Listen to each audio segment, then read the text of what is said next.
ఈనాటి మన ధ్యానము కొరకై లూకా సువార్త 14వ అధ్యాయం. ఈ పాటి స్వరం చివరి దాకా ఉండాలని మనసులో ప్రార్థన చేయండి. ఆమేన్.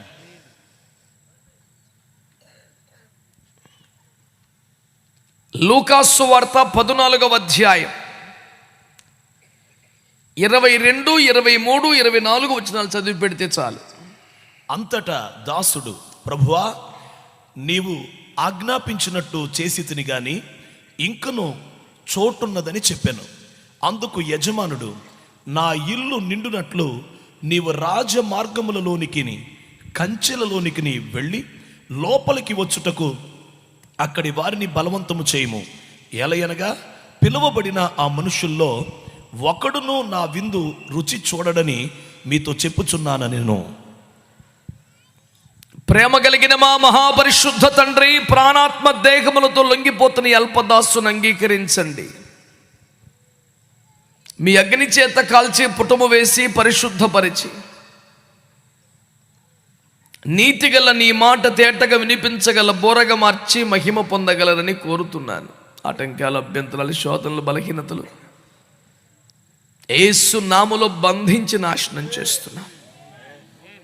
మీ అగ్ని చేత కాల్చి పుటము వేసి పరిశుద్ధపరిచి మీరు వాడుకొనదగిన యోగ్య పాత్రగా మలచి మహిమైశ్వర్యముతో నింపి మీ శైలిలో, మీ స్థాయిలో మీ ఉద్దేశములు నెరవేరున్నట్లు, మీ కార్యము సఫలమగినట్లు మీరే వాడుకొనగలరని ప్రాధేయపడుతూ అప్పగించుకుంటున్నాను. వాడుతున్న ఉపకరణాల మీద, ప్రజానీకమంతటి మీద యేసు రక్తాన్ని ప్రోక్షిస్తున్నాం. ఈ గ్రౌండ్లోనికి దేవదూతల పరిచయను యేసు నామములో ప్రకటిస్తున్నాం. పరిశుద్ధాత్మ సంపూర్ణంగా మీకు లొంగిపోయి మీ ఆధిపత్యానికి అప్పగించుకొని చుండగా బోధకునివై, నాయకునివై, ఉజ్జీవకర్తవై మమ్మల్ని మహిమకు సిద్ధపరచగలరని యేసు నామములో ప్రార్థించి వేడి పొందియున్నాము తండ్రి. ఆమేన్. కాస్త ఓపిక చేసుకుని అందరూ ఒకసారి చేతులెత్తి స్తోత్రం చెప్తారండి. హల్లెలూయా. నేను గతంలో చాలాసార్లు మనవి చేసినట్లుగా ఇప్పుడు కూడా జ్ఞాపకం చేస్తున్నాను. ఏదైనా కారణంతో బలహీనపడ్డ ఒక పేషెంట్కి, జబ్బేదైనా, కేసు ఏదైనా, ముందు సెలైన్ పెట్టాకే తతంగం అంతా.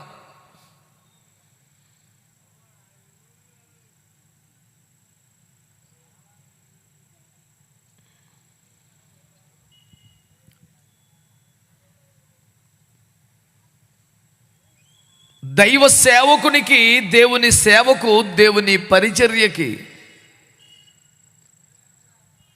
దేవునికి స్తోత్రములు చెల్లించడమే సెలైన్ లాంటిది. అందరూ ఏకమై దేవునికి స్తోత్రాలు చెల్లిస్తుంటే ముందు పోయిన ప్రాణం తిరిగి వచ్చుద్ది, ప్రాణం తెప్పరిల్లుద్ది. ఇక మిగతా కథ తర్వాత. అంచేత ఏమాత్రం కొరత చెయ్యక స్తోత్రములు చెల్లించుటలో మీరు ధారాళమైన మనస్సు కలిగి ఉండాలని ప్రభువు పేరట కోరుతున్నాను. ఏది ఒకసారి చెప్పండి బిడ్డలారా.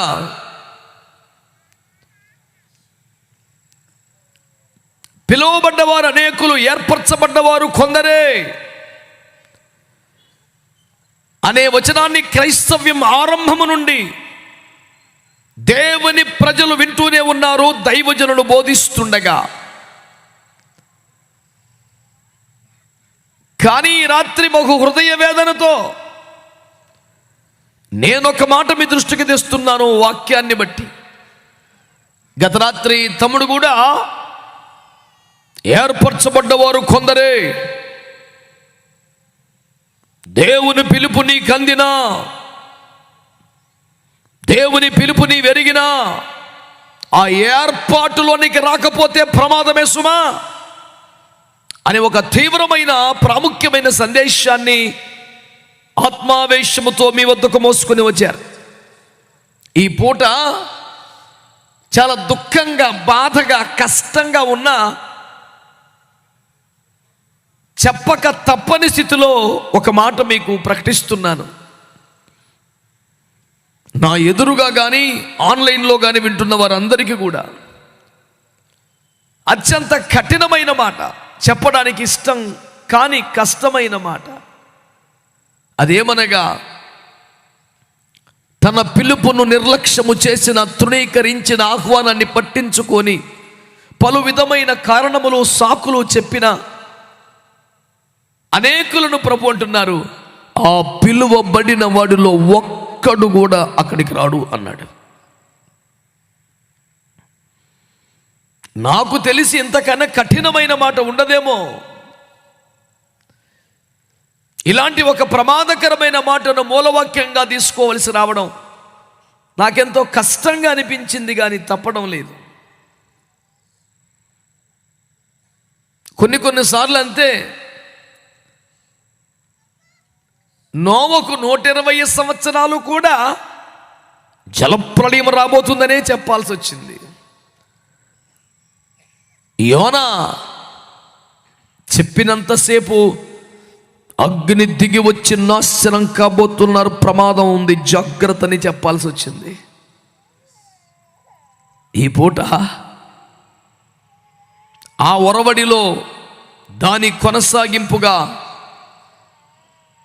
నేను మీకు ప్రకటిస్తున్న మాట చాలా కష్టమైనది. ఆ పిలువబడిన మనుషులలో ఒకడును నా విందు రుచి చూడడని మీతో చెప్పుచున్నాను నేను. ఎంత వేదనకరమైన మాట ఇది! దేవుని విందులో పాలు పొందని, ఆ విందు రుచి చూసే అదృష్టం లేని ఆ నిర్భాగ్యులు, అభాగ్యులు ఎవరు అంటే దేవుని చేత పిలువబడిన వారంట. ఈ మాట మీకు చేరుతోందా? They were called by the Almighty God to partake in the feast, and unfortunately they were missed in that holy group. ఆ మధురమైనటువంటి దేవుడే సిద్ధపరిచిన విందులో పాలు పొందుటకు దేవుని చేత వారు పిలువబడ్డారు. ఒక మహాభక్తుడు గీతం రాస్తూ అన్నాడు, నా బతుక్కింత విలువ ఉందని నీవు నన్ను పిలిచాక నాకు అర్థమైంది అంటాడు. నేను ఒక మంటిలో దొరలడి పురుగు వంటి వాడను, దూరమై స్మరణకు మరణమై రాని వంటి వాడను. అలాంటి నేను విందు జరుగుచున్న నీ ఇంటికి వచ్చి అందరూ తినిపారేయగా మిగిలినవి తింటేనే గొప్ప అనుకున్నాను. కానీ ఆ విందుకు రమ్మని నీవేనని పిలవటం ఏమిటయ్యా? నీవు నన్ను నీ విందుకు రమ్మని పిలిస్తే, అమ్మో నా బతుకు కూడా ఇంత విలువ ఉందా అనిపిస్తోంది. నేను విలువలేని వాడననే సంగతి నాకు తెలుసు. కానీ స్వయంగా నీ సేవకులు మా ఇంటికి వచ్చి అయ్య రమ్మంటున్నాడు నేను విందుకని చెబితే ఊరంతా నా వైపు గొప్పగా చూస్తుంటే నాకు అనిపిస్తోంది, నాకు కొంచెం విలువ ఉంది జీవితానికని.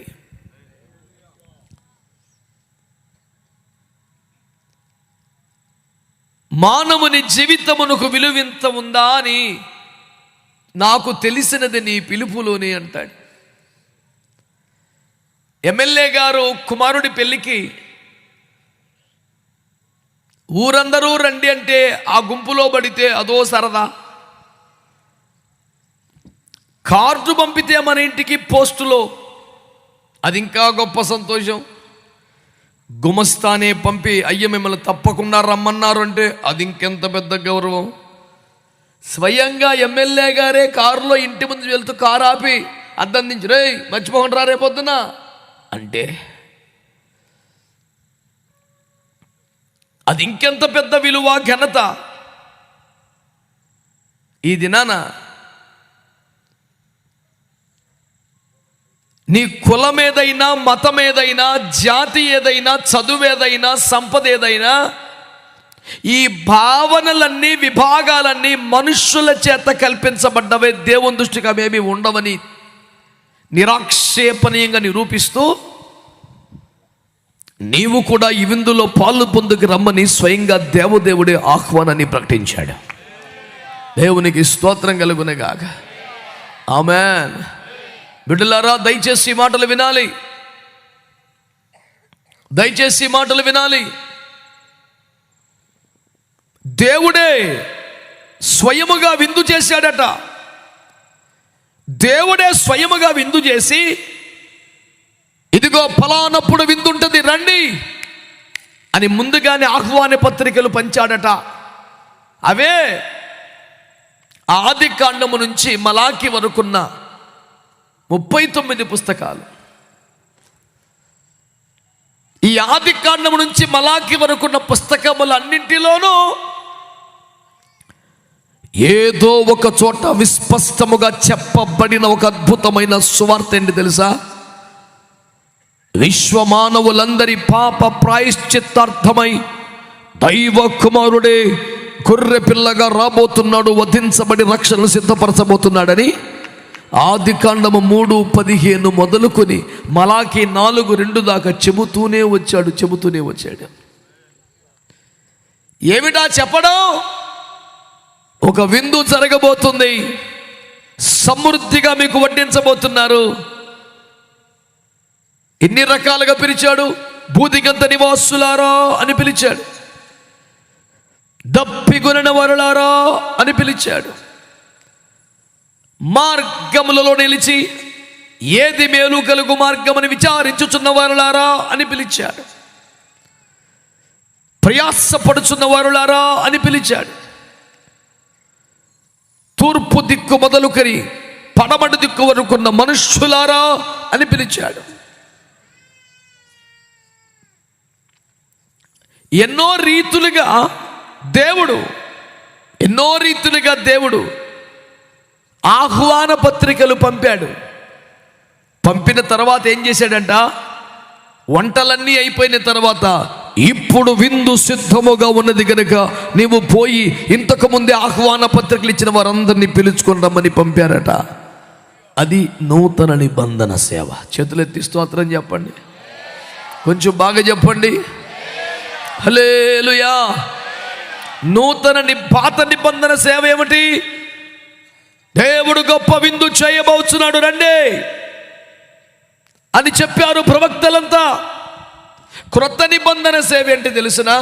ఇప్పుడు విందు సిద్ధమయ్యున్నది, రమ్మని యజమానుడు పిలుచుచున్నాడని.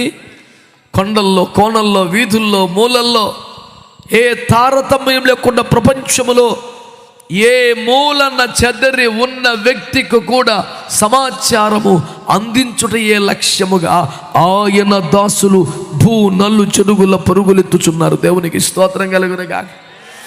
చెబుతున్నారా అందరూ? బిడ్డలారా, ప్రపంచవ్యాప్తముగా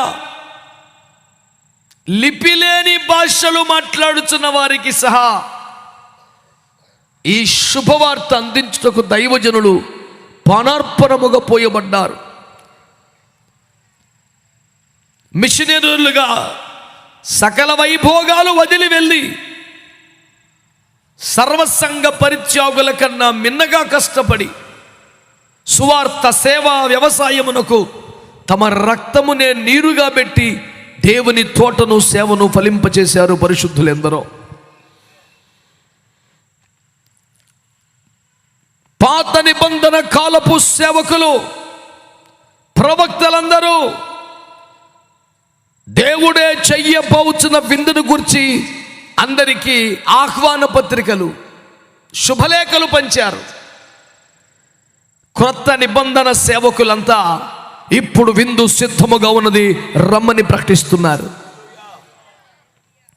అయితే ఆ విందునకట పిలువబడిన వారంతా ఏక మనసుతో నెపములు చెప్పసాగారట.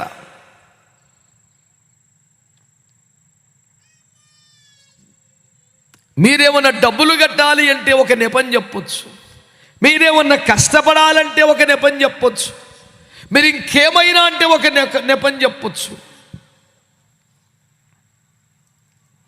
వచ్చి తినిపోండ్రా బాబు అంటే నెపం ఏమిటి?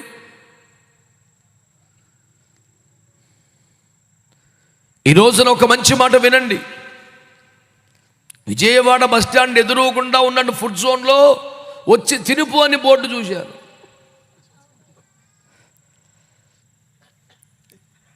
నన్ను తీసుకుపోయిన తమ్ముడిని అడిగా, ఇక్కడ డబ్బులు కట్టక్కర్లేదా నాన్న అని. ఊరుకోనా కట్టాలన్నాడు.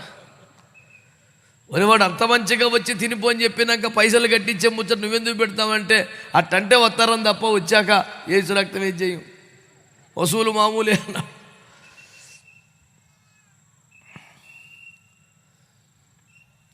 ఏమండి,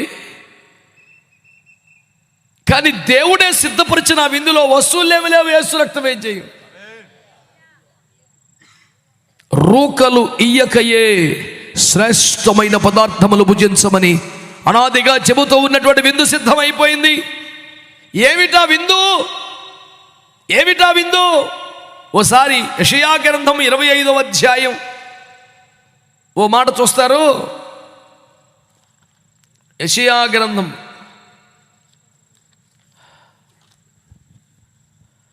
25వ అధ్యాయం 6వ వచనం. ఈ పర్వతం మీద సైన్యములకు అధిపతిగు యెహోవా సమస్త జనముల నిమిత్తము క్రొవ్విన వాటితో విందు చేయును. ఓహో, ఇంకా మడ్డి మీదనున్న ద్రాక్ష రసముతో విందు చేయుచు, మూలుగులు గల క్రొవ్విన వాటితో విందు చేయుచు.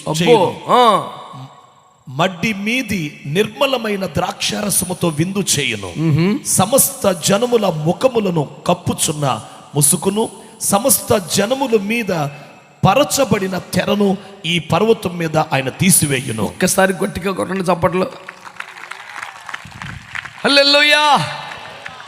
ఇక్కడ వ్రాయబడ్డ మాటలు శ్రద్ధగా వినండి. 6వ వచనములో సైన్యములకు అధిపతియగు యెహోవా సృష్టికర్త దేవుడు, ప్రపంచమును నిర్మించిన మహాతండ్రి ఏమి చేశాడట? ఈ భూమి మీద ఉన్న సమస్త జనులకు పర్వతము మీద గొప్ప విందు చేయించాడట. చేతులెత్తి దేవునికి స్తోత్రం చెబుతారు ఒకసారి అందరూ కూడా. హల్లెలూయా. ఒక మాట వినండి బిడ్డలారా, ఒక మాట వినండి. విందు చేయించిన వాడు పరమ తండ్రి, సృష్టికర్త అయిన దేవుడు, అఖిల బ్రహ్మాండమును చరాచర జగత్తును పుట్టించి పోషించి పాలిస్తున్న మహాదేవుడు. ఈ విశ్వమందలి సమస్త కుటుంబములు ఎవరి వల్ల కట్టబడుచున్నవో ఆ పరమ తండ్రి, మానవ జాతి ఉనికికి చలనానికి కారకుడిగా ఉన్నాడే ఆ పరమ తండ్రి, మొత్తం భూమి మీద మనుషులందరికీ సరిపడా విందు చేశాడండి. దేవుడే విందు చేయటం గొప్ప అంటే ఆయన చేశాడు కాబట్టి ఏ రేంజ్లో ఉండాలి? ఏముంటది? భూమి మీద ఉన్న మనుష్యులందరికీ సరిపడా విందు చేయటం అంత ఆశామాసి కాదు, ఏ నరుడికి సాధ్యం కాదు. నా బోటోడికి అయితే IFJలో ఉన్న అందరి సేవకులు కూడా ఆతిథ్యం ఇచ్చే అంత స్థాయి లేదు. అందుకని ఎక్కడికక్కడే మొక్కలు చేసేసి ఈ ప్రాంతం వారు మాత్రమే రండి అని ఒక వీడియో పెడుతుంటాను. స్టూడెంట్స్ యొక్క తల్లిదండ్రులు మాత్రమే రండి, అందరూ వద్దు అని ఒక వీడియో పెడుతుంటాను. ఆంధ్ర ప్రాంతము సేవకులకి ఇది పరిమితమని, ఇది తెలంగాణ వారికి మాత్రమేనని. ఎందుకంటే ఈ ఉన్న 3500 మంది దైవజనులు, వారి కుటుంబాలు, వారి సంఘాల నుంచి పడిపోతే ఆతిథ్యం ఇచ్చే స్థాయి నాకే లేదు. మరి నా దేవుడు ఉన్నాడే, ప్రపంచములో మనుషులందరికీ సరిపడా విందు చేశాడంట. కొడితే మంచి కొట్టండి సార్, ఏ సప్పుడు కొట్టాడు. దేవునికి స్తోత్రం కలుగును గాక. సైన్యములకు అధిపతికి యెహోవా పర్వతం మీద గొప్ప విందు చేశాడు. మనుషులందరికీ సరిపడా విందు చేశాడు. ఏమిటయ్యా, ఏమిటా విందు అని అడిగితే అక్కడ ప్రధానమైన వస్తువుగా మెయిన్ కోర్సు, మీ హోటల్ భాషలో చెప్పాలంటే 3-4 రకాల ప్లేట్లో మొక్కలు తెచ్చి తినేసాడు ఒకడు. అన్నీ తిన్నాక ఆడు చెప్పిన ముచ్చట, అన్న ఇది ఓన్లీ స్టార్టర్స్ అన్న, మెయిన్ కోర్స్ ఇంకా వచ్చుద్దా అన్నాడు. నీ కడుప తాళ్ళ చెరువా ఏందిరా? ఇప్పటికే 3 రకాల జీవరాశులు మింగి కూర్చున్న జీవివి నీవు. ఇవన్నీ కరకలాడిచ్చాయనా? ఇది స్టార్టర్స్, అసలు రాబోతుంది మెయిన్ కోర్స్. ఇది ఎక్స్ట్రా కోర్సే ఇట్టుంటే మెయిన్ కోర్స్ ఎట్టుంటుందో అని నేను జారుకున్నా. ఇక బిడ్డలారా, ఇక్కడ చాలా పదార్థాలు వడ్డిస్తాడట పర్వతం మీద, కానీ అందులో ప్రధానమైనటువంటి ఐటమ్, మెయిన్ కోర్స్ అంట ద్రాక్షారసం. కొట్టండి గట్టిగా ఆమేన్. ఏమండి, సమస్త ప్రజానీక మంచిగా వింటున్నారా? ఈ పూట సరిగ్గా సుమారుగా 2000 సంవత్సరాల క్రితం కల్వరి కొండ అనబడిన కొండ మీద ప్రభువైన యేసు క్రీస్తు అనే గొర్రె పిల్ల వధించబడింది. స్వయముగా తండ్రి తన కుమారుని నలగొట్టి తనకు అభీష్టమై నలగొట్టాడు. ఆయనే స్వయంగా తన చేతులతో కుమారుని అప్పగించాడు. యేసు అనే వధ గొర్రె పిల్ల, యేసు అనే పస్కా పశువు, యేసు అనే గొర్రె పొట్టేలు, కొమ్ములు ముళ్ళలో చిక్కుకున్నటువంటి పొట్టేలు, యేసు అనే పాపపు సిగ్గును దిగంబరత్వమును కప్పుటకు చర్మము ఒలిపించబడ్డటువంటి నిర్దోషమైన పశువు కల్వరి కొండ మీద వధించబడితే దారలై ఏరులై నేటికి ప్రవహించుచున్న పరిశుద్ధ రక్తమునే బైబిల్ ద్రాక్షారసమని మాట్లాడుతోంది. కొట్టొచ్చు కదా. ఆయన చేతుల్లో మేకులు కొట్టించుకుంది నా కోసమైనా గుర్తొస్తే నీ చేతులను కొట్టడానికి అంత ఇబ్బంది పడవు.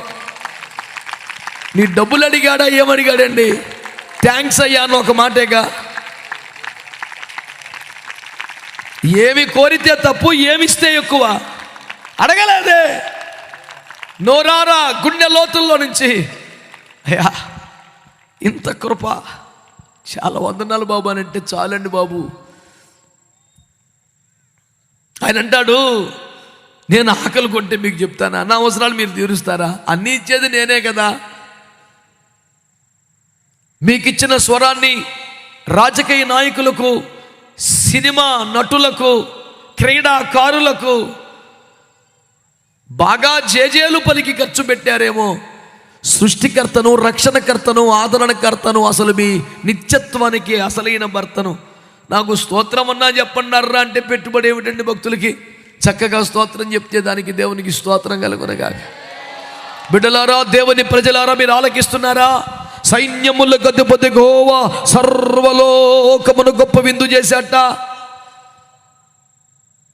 ప్రపంచ కుబేరుల జాబితాలో ఉన్నటువంటి బిల్ గేట్స్ గారు కానీ, ఫోర్డ్స్ గారు కానీ, ఈ టెస్లా అయిన కానీ, మన లోకల్గా ఉండే మన దేశస్తులు అంబానీ గారు కానీ, అదానీ గారు కానీ, ఇంత పెద్ద పెద్దోళ్ళు ప్రపంచంలో మనుషులందరికీ విందు చేయగలరా? దేశములందరికీ చేయగలరా? పోనీ ముంబైలో అందరికీ చేయగలరా? మానవుని శక్తి పరిమితమే కదా. దేవదేవుడు మనుషులందరి కొరకు విందు చేయించాడు, అందరికీ విందు చేయించాడు. ఇది ఇవ్వాల్టి ముచ్చట కాదు. పలానప్పుడు విందుండుద్దని ఎన్నో సంవత్సరాలుగా తన ప్రవక్తల చేత ప్రకటిస్తూ వచ్చాడు. తీరా కల్వరి కొండ మీదకి వచ్చాక, సిలువ వేయబడిన తరువాత, శరీరం ప్రతి అవయవం గాయపడిన తరువాత, రక్తమే ధారలై ఏరులై ప్రవహించిన తరువాత, చావునే చంపిస్తా జీవుడుగా సమాధి గుండె చీల్చి బయటకు వచ్చిన తరువాత తన సేవకులను పంపుచు, మతంలో కలవండి, కులాలు మార్చుకోండి, డబ్బులు ఇవ్వండి, ఆ పత్రం కొనుక్కోండి, ఈ సీసా కొనుక్కోండి, ఈ ఎపిసోడ్ ఇవ్వండి అని అడగకుండా విందు సిద్ధమైంది, రమ్మని మాత్రమే చెప్పమన్నాడు sir. That is the gospel, you know. Inviting people for the feast is the gospel. That is the good news.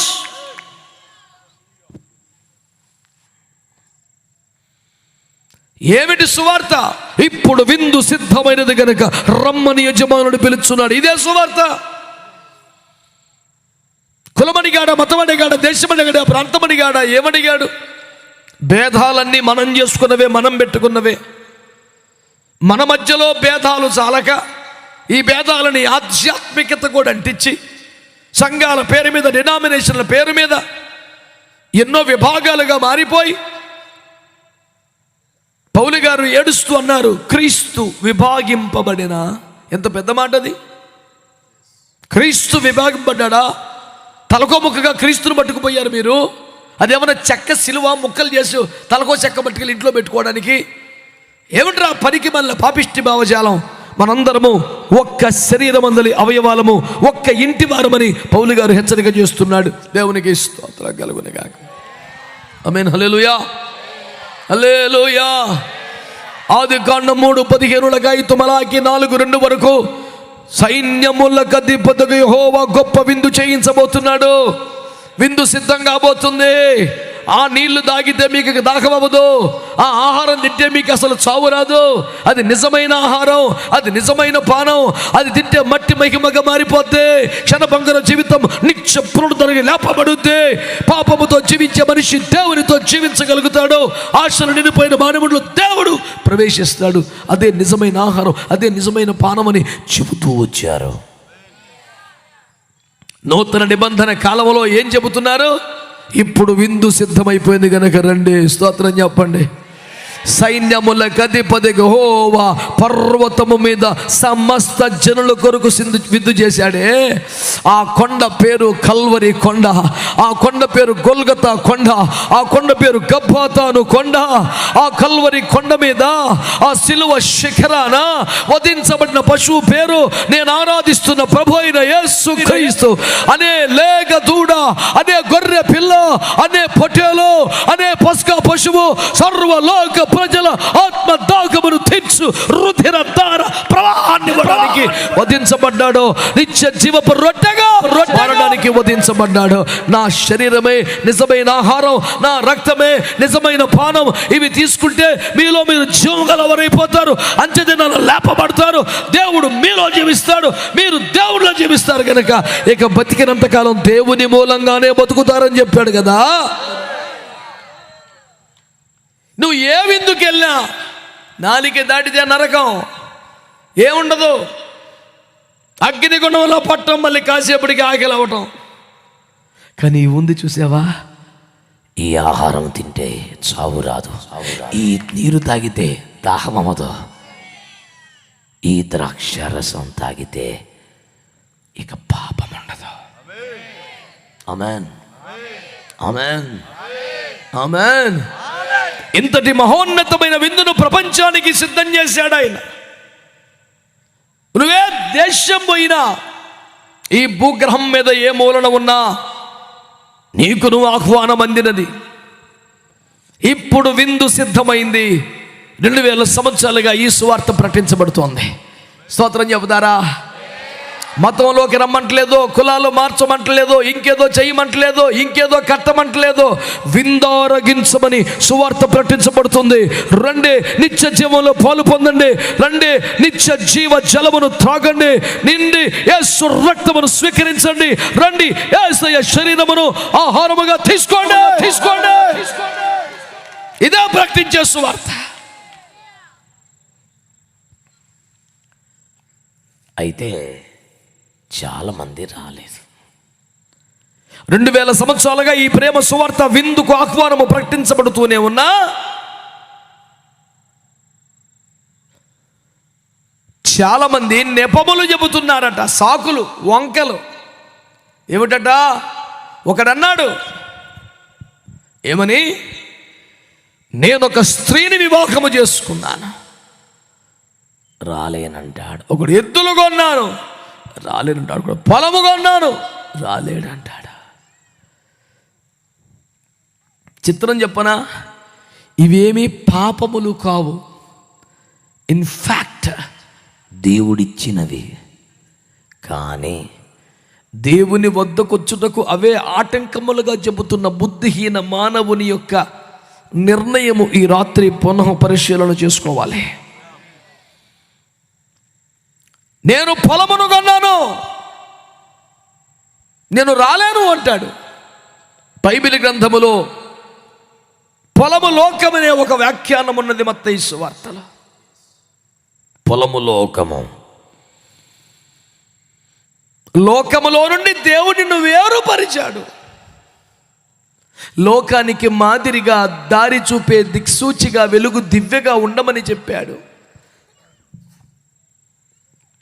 కానీ లోకంలో నుండి విమోచింపబడిన, తన విలువైన సిలువ రక్తము చేత కొనబడిన ఈ మనుష్యుడు డబ్బులిచ్చి లోకాన్ని కొనుక్కుంటున్నాడట. ఆహా, ఏమి తమాషా ఇది! ఈ లోకము నీకు మంచిది కాదు నాన్న, ఇది క్షేమము కాదు నాన్న, వద్దురా అని నిన్ను బయటికి రమ్మంటే నీ మీద అధికారము కలిగిన వాడు వీడు నాకు బానిస, నేను అబద్ధం పెట్టి కొనుక్కున్నా నిన్ని, నా అబద్ధానికి దొరికినోడీడు, ఈడిపై హక్కులు నాకున్నాయి అంటున్నాడని సత్యమై వెలసి రక్తమనే వెలగా కార్చి చిందించి మళ్ళీ వాడిని కొనుక్కొని లోకములో నుండి ఆయన బయటికి తెచ్చుకున్నాడు. దాని పేరే దేవుని సంఘం. దేవునికి స్తోత్రం కలుగునగా. లోకములో నుండి తన రక్తమును పెట్టి కొని వెలకి తెచ్చుకుంటే ఇప్పుడు వీడేమంటున్నాడు?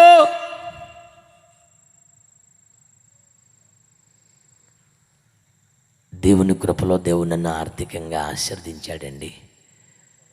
మెల్లిగా దేవుడు నాకు డబ్బులు ఇచ్చాడండి, నేను లోకాన్ని కొనుక్కుంటున్నానండి. లోకములో నుండి బయటికి తీసుకొని రాబడిన మనిషి దేవుడిచ్చిన ఆశీర్వాదంతో మళ్ళీ లోకాన్ని కొనుక్కుంటున్నాడట. ఎంత కష్టం అనిపిస్తుంది మనసుకి.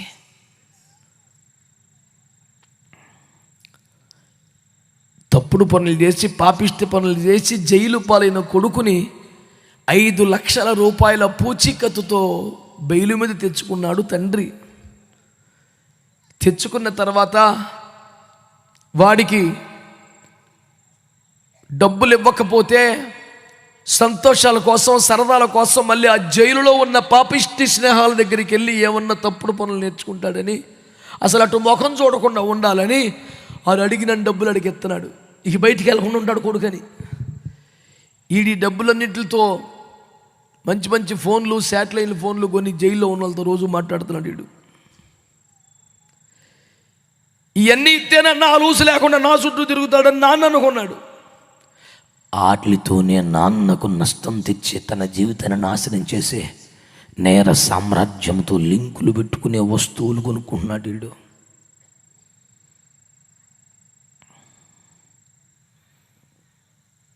తండ్రుల గుండెలు పగిలే దుఃఖకరమైన ముచ్చట కాదా ఇది? ఎంత దారుణమండి. అయ్యా, నీవిచ్చిన ఆశీర్వాదంతో లోకాన్ని కొనుక్కున్నానయ్యా. లోకములో ఉన్నదంతయు అనగా శరీరాశ, నేత్రాశ, జీవపడమే కదా.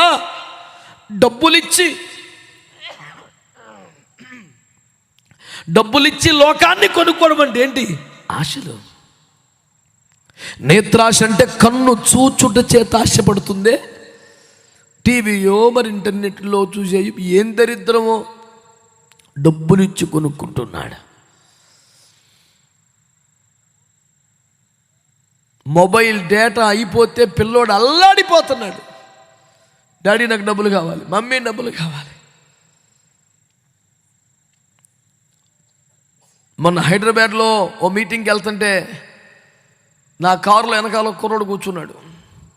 అడు గుసగుసలు వెళ్ళి నాన్నకు ఫోన్ చేసి, అడు ఎప్పుడైతే గుసగుసలు ఆడుతున్నాడో నా చెవులకు పని చెప్పాను, ఏంద్రైడు కథ అని. Daddy please only 35 rupees, daddy please only 35 rupees. ఈ రోజులో 30 రూపాయలు ఎప్పుడు అడుగుతాడు రా? ఇటు చూస్తే ఇంజనీరింగ్ చదువుతున్నాడు పూర్ఫేలో, ఓన్లీ 35 రూపీస్ అని నాకు అర్థం కాలేగా. రే ఏంటన్నా, లేదు అంకుల్ ఏం కాదు అంకుల్ సారీ అంకుల్. ఈ బాబు డబ్బులు అడుగుతున్నావు ఎందుకో? లేదు అంకుల్ ఓన్లీ 35 రూపీస్ అంకుల్. ఎందుకు రా 35 రూపీస్ అంటే? అప్పుడు చెప్తున్నాడు నెట్ బ్యాలెన్స్ అంకుల్. 35 పడితే తెల్లవార్లు ఆడు నా కారులోనే ఉన్న ఆడు లోకంలో ఆడు ఉంటాడు. ఉన్నది నా వెనకాల సీట్లో. నీ పాపం మండిపోని ఏందిరా? నేను 3-4 సార్లు పిలిస్తే అంకుల్ అంటాడు. ఈలోపు అందులో ఉంటాడు ఆడు. ఏందిరా అంటే ఏదో మంచి పనికొచ్చే యాపోడు చూపిస్తాడు నాకు. అవన్నీ వెనకాల దాక్కుంటాయి. ఈడికన్నా దొంగ అయ్యి. డబ్బులిచ్చి కొనుక్కుంటున్నావు తమ్ముడా. డబ్బులిచ్చి తెచ్చుకుంటున్నావు ఇంటికి దరిద్రం. డబ్బులిచ్చి తెచ్చుకుంటున్నావు నీ ఆత్మకు రోగం. నీ కన్నులు చూడకూడని వాటిని, నీ చెవులు వినకూడని వాటిని. అయ్యో, కన్న తండ్రిని చూడకూడని స్థితిలో చూసినటువంటి హాముకి ఎంత హాని కలిగిందిరా. నువ్వు ఎవడెవడనో రీతిలో చూస్తున్నావే. ఆడవాళ్ళు మగవాళ్ళను ఆడవాళ్ళను ఆ స్థితిలో మీరు పరికించుచున్నారే, ఆనందించుచున్నారే. అయ్యో డబ్బులు పెట్టి కొనుక్కుంటున్న శాపం కాదా? ఏ లోకములో నుండి దేవుడు తన రక్తం పెట్టి కొనుక్కున్నాడో ఆ లోకమును డబ్బులు పెట్టి కొనుక్కుంటున్నటువంటి బుద్ధిహీన క్రైస్తవ్యమా, ఈ రాత్రి నీకు ఇది బహుశా చివరి హెచ్చరిక కావచ్చు. జాగ్రత్తగా ఉండమని దేవుని సేవకుడు పెట్ట మనవి చేస్తున్నాను. ఎన్నాళ్ళు ఇంకెన్ని కూటాలకు వెళ్ళాలి, ఎన్ని ప్రసంగాలు వినాలి, ఎంతమంది దైవ జనులు ఆత్మావేశముతో నిన్ను ఖండించి గద్దించి హెచ్చరికలు చేయాలి.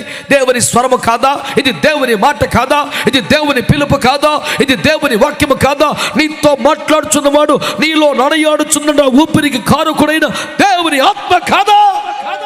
ఎంట బరితెగింపు, ఎంట ధైర్యం, ఎంట సిగ్గుమల్ల రాజీ బతుకు. ఎన్నిసార్లు కడగబడి మళ్ళీ బురదలో తొరులుతావు, ఎన్నిసార్లు కక్కి మళ్ళీ తింటావు. బతుక నాకు రోషం ఉండొద్దా?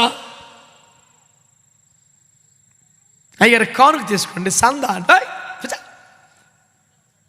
పౌలు గారు ఏమంటున్నాడు కొరింథీ సంఘంతో? విశ్వాసమందు నిలకడగా ఉండండి, మెల్లకోబగా ఉండండి, పౌరుషముగా ఉండండి, ఫలవంతులై ఉండండి, అప్పుడు మీరు చేయి కార్యాలు ప్రేమతో చేయండి. లేదా బైబిల్లో 1 కొరింథీ 16:13 నీకు విశ్వాసంలో మెలకువ లేదు, నిలకడ లేదు, పౌరుషం లేదు, బలం లేదు. ఎంతో ప్రేమతో సిద్ధపడితే తినలేదు, నీ తిండి మండిపోను. ముందు 4 తగలబడి సావచ్చుగా, 5 దాని మీద ఎడుతున్నావు పడి. అప్పుడు మీరు చేయి కార్యములు ప్రేమ, ఎంతో ప్రేమతో వండేమండి, తిను, నువ్వే తిను. నీవు ఎడుతాకి నీకు ఒక పాయింటే లేదు తిండి.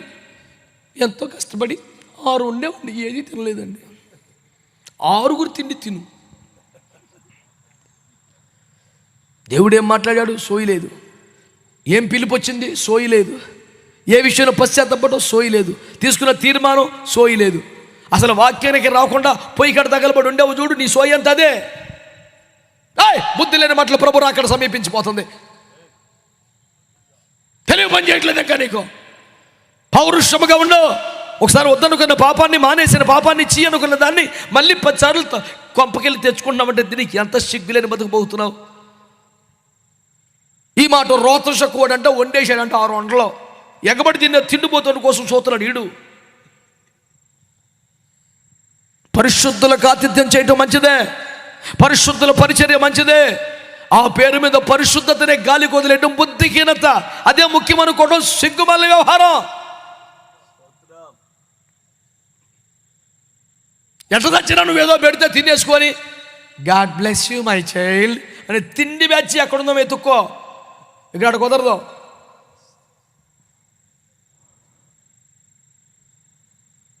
జఫనయ్య గారు వాక్యం అని చెప్తాడు కానండి, అసలు భోజనం రమ్మని ఇప్పటికి 100 సార్లు పిలిచా. ఊరే నేను తెచ్చింది నువ్వు తిన్నావా? తిండి నేను తెచ్చిన ఆహారం తిన్నావా? అవి తినవు. నీకేం కావాలా? ఇక్కడ వాక్యం చెప్తే వెనకాల కూర్చొని పేలాల మేతలో మేక మేసినట్టు మళ్ళీ నువ్వు పెట్టిన తిండి నేను తినవని నా మీద ఎడుతావా? ఈ తిండి బుద్ధి నశించును గాక. ఈ ఆమెనన్న వాళ్ళందరూ మరి ఈ రకమైన ఏడుపు లేదనుకుంటున్నాను. మరి అలవాటైపోయి గాక వినపడం కానీ ఆమెనంట వాళ్ళ గాకాకి ట్యూన్ అయిపోయిన బ్యాచ్. మారు మనసు ఉన్న వాళ్ళు మాత్రం స్తోత్రం చెప్పండి. అదో పరువు కోసం లేనిపోయింది, చెప్పకపోతే బాగోదు పక్కోడు కోసం అని. ఇప్పుడు విందు సిద్ధమైంది రండి అని దేవుడు వేల మంది సేవకులను పంపుతున్నారు. ఆ మాట చెప్పడం కోసం ఓడలెక్కి దేశాలు దాటి వచ్చారు కొందరు. ఆ మాట చెప్పడం కోసం ఉద్యోగాలు వదులుకున్నారు కొంతమంది. ఆ మాట చెప్పడం కోసం ఆరోగ్యాన్ని పనంగా పెట్టి, కుటుంబాన్ని పనంగా పెట్టి వీధులకు ఎక్కారు ఎందరో. ఆ మాట చెప్పినందుకే చావు చెత్త కొడితే రక్తం గక్కి చచ్చారు ఎందరో.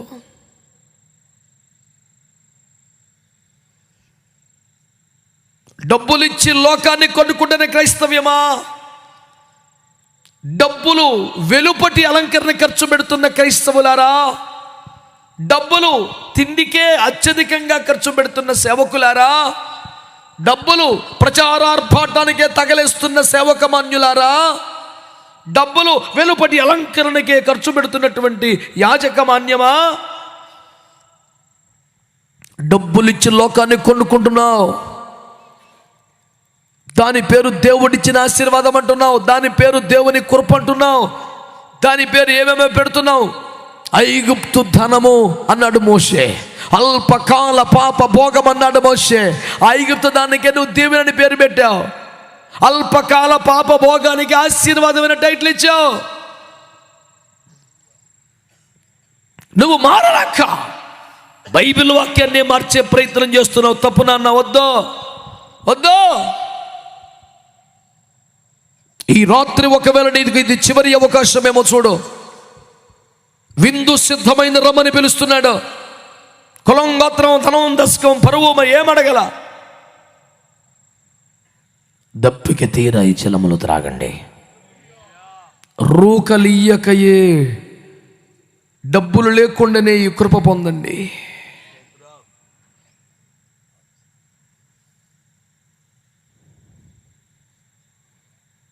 సిలువను హత్తుకొనమని ఇప్పటికి అనేక మార్లు మీకు చెప్పాను, ఇప్పుడు నువ్వు ఏడ్చుచూ చెప్పుచున్నాను అంటాడు ఫిలిప్పీ 3లో పౌలు గారు కదా. సిలువ దగ్గరకు వస్తే నీకేగా స్వస్థత, సిలువ దగ్గరకు వస్తే నీకేగా రక్షణ, సిలువ దగ్గరకు వస్తే నీకేగా తండ్రితో సమాధానం, సిలువ దగ్గరకు వస్తే నీకేగా దుష్ట శక్తులపై విజయం. అలాగే నీకు సంతోషం, నీకు సమాధానం, నీకు విజయం కోసం ఇంకొకరు ఏడుస్తూ పిలవాల్సిన సంగతి ఏమిటి? నీకు మేలు గలుటు రక్తం చిందించిన వారు, ఆ రక్తం వల్ల మేలు పొందమని కన్నీరు గట్టుచు చెప్పుచున్నవారు నీ దృష్టికి అల్పముగా కనబడుచున్నారా? బిడ్డలారా, డబ్బులిచ్చి లోకాన్ని కొనుక్కున్నాడట. శరీరాశలను, నేత్రాశలను, సుఖభోగన సంబంధమైన వాటిని, సుఖాసక్తి కలిగిన వారిని, అయ్యో తినడం, త్రాగడం, సుఖించడం.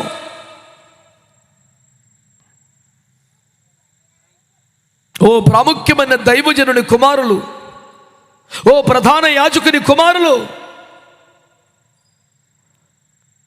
బలియర్పణ సంబంధమైన పదార్థములను ఉడుకుచుండగానే బొరుసుతో కుండలో గుచ్చి మరీ తినేశారట. ఎవడైనా బాగుపడ్డాడా?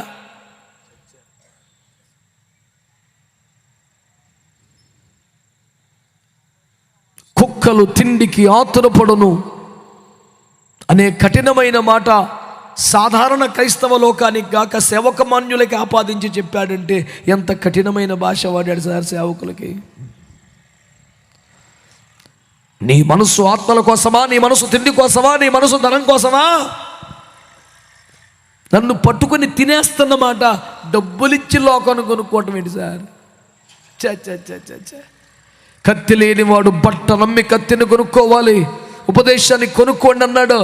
ఏమండి, వాక్యాన్ని కొనుక్కోమన్నాడు. వెండిని సంపాదించినట్లుగా సంపాదించుకోమన్నాడు. విలువగల సొత్తులేవి దానికి సాటి రావన్నాడు. తన బట్ట నమ్మైన వాక్యాన్ని కొనుక్కోమన్నాడు. డబ్బులు దేనికి తగలయ్యాలి? 2 సంవత్సరాలు నడిచి దారి ఖర్చులకు వేరే తిప్పలు పడి 2 ఏళ్లలో ఎక్కడ పెట్టెలు విప్పక యేసు వద్దకు వచ్చాక పెట్టెలు విప్పి మొత్తం సమర్పించి వట్టి చేతులతో వెళ్ళిపోతున్న వారిని జ్ఞానులు అన్నది బైబిల్. ఇంత దూరం వచ్చారు, ఏం చేశారు మీరు అంటే సాష్టాంగపడి నమస్కారం పెట్టుకు వెళ్ళిపోయారు అంతే. 2 సంవత్సరాల సుదీర్ఘ ప్రయాణం, ఎడారి ప్రయాణం, ఒంటెల ప్రయాణం, తమకున్న సమస్తాన్ని పాదాక్రాంతం చేసే సమర్పణ. ఓరు బాబు, ఇంతకీ దేంట్రా? మట్టి తెచ్చుకున్నారా, నూనె తెచ్చుకున్నారా, నీళ్ళు తెచ్చుకున్నారా, పూసుకున్నారా, తాగారా? ఏమి లేదండి, ఆయనను పూజింపవచ్చితమే, పూజింపి వెలుచున్నాము. ఆరాధన కోసమే ప్రయాణం చేసే మనసుందా? ఆరాధన కోసమే ఖర్చు పెట్టే మనసుందా? ఆరాధన కోసమే ఎంత దూరమైన వెళ్ళే మనసుందా?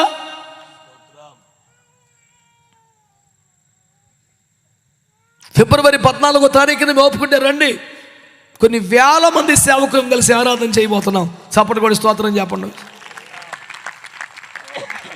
కొన్ని వేల మంది సేవకులను కలిసి ఆరాధన చేయబోతున్నాం.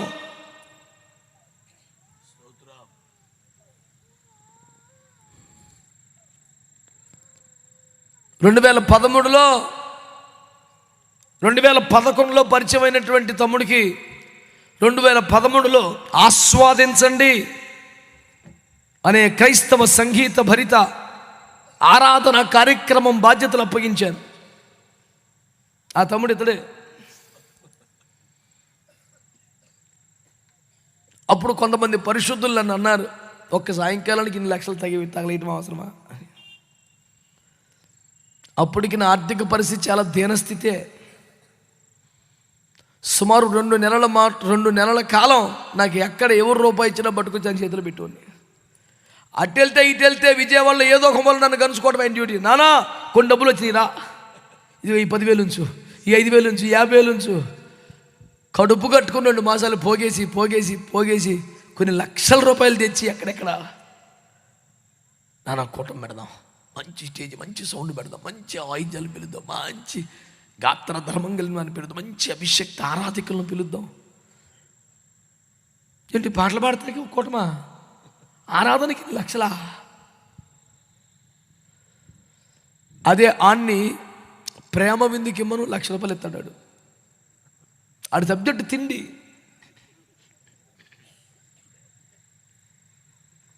ఈ సంవత్సరం మీటింగ్స్లో మరి చివరి రోజున అందరికీ భోజనం పెట్టాలనుకున్నామండి, కానీ పరిస్థితులు అను ఎంత అవుతుంది తీసుకో ఇచ్చేస్తాడు. తిండి కంటే ఎగబడి, పాష గారు బాధపడబాకండి, చికెన్ నాదే, బాస్మతి నేను, కుప్పలు తెప్పలు ఉంటారు. కానీ అయ్యా ఇదిగో ఈ ₹1,00,000 అందరం ఉపవాసం ఉంటాం, అభిషక్తులను పిలిపించు. ఎక్కడెక్కడ కృప పొందిన వాళ్ళు ఎంత ఖర్చు అయినా పర్లేదు, ఛార్జీలు పెట్టి రప్పించో. మా గ్రామంలో పరిశుద్ధులు అందరూ రావాలి, ప్రార్థన పరులు రావాలి, ఉపవాస వీరులు రావాలి అనేవాడేడి. నేను ఒకసారి మీటింగ్ పెట్టి ఆశాంతం శాకాహార భోజనాలు పెట్టాను. ఓ ఆశాం నా దగ్గరికి వచ్చి, అన్నా ఇంత ఇబ్బందులు ఉన్నాను తెలియదన్నా,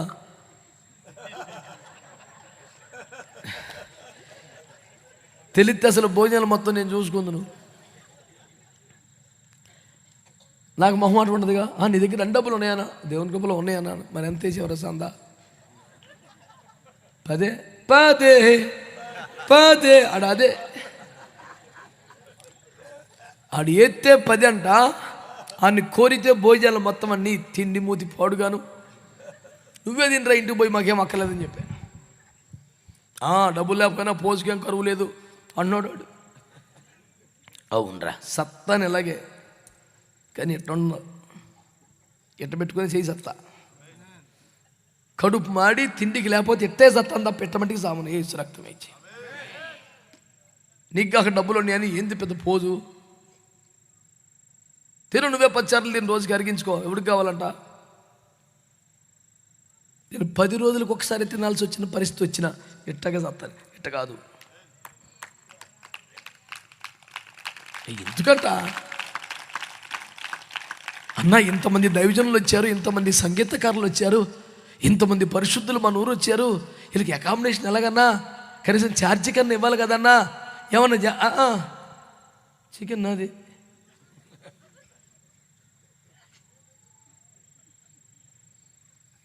ఏందిరా కోడి మెదడు పెరగట్లేదు దాడికి, ఇంతే ఉంది. మనిషి చూస్తే ఇంత ఉన్నాడు, కోడి మెదడు. ప్రభు అందరినీ మార్చునుగాక. డబ్బులు పెట్టి లోకం కొనుక్కుంటా గది పట్టుకుంది పేచి. ఇప్పుడు డబ్బులు దేనికి తగలేస్తున్నావు అమాయకుడా?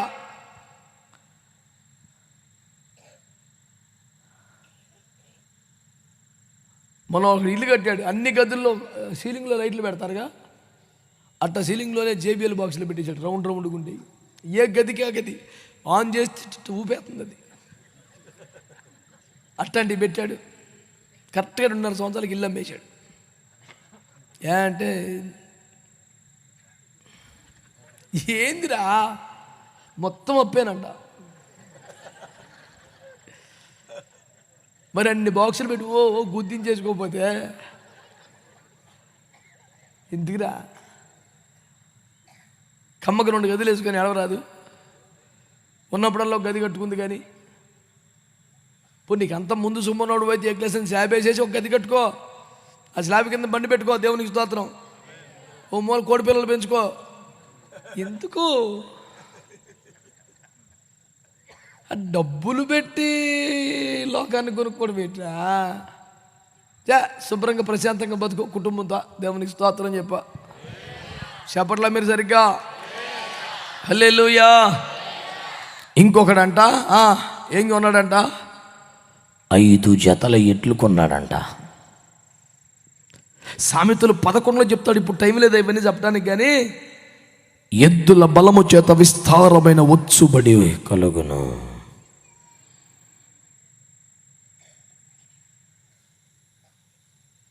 శరీరాశ, నేత్రాశ, జీవపటంబాలను డబ్బులెట్టుకొని కొన్నాడు ఒకడు. రెండో ఒకడెవడో కేవలం వ్యాపార దృక్పథం, డబ్బు. నాకు చెప్పాడనా 1 లక్ష సంపాదించాను, అదే సంపాదించింది. ఎందుకంటే తిరుగుతున్నావు దేశం మీద బట్టి 1 లక్ష సంపాదించు, అది సంపాదించేది ఇక నుంచి. నాకు హితోపదేశం చేస్తున్నాడు. 4 రాళ్ళు వెనకాల వేసుకోమన్నాడు. సరిపోతాయా సమాధికి అని అడిగాను నేను. తవరుగా అభిషేకం మాట్లాడు బాగా. మరి వెనకాల 4 రాళ్ళు దేనికి రా? 3 × 6.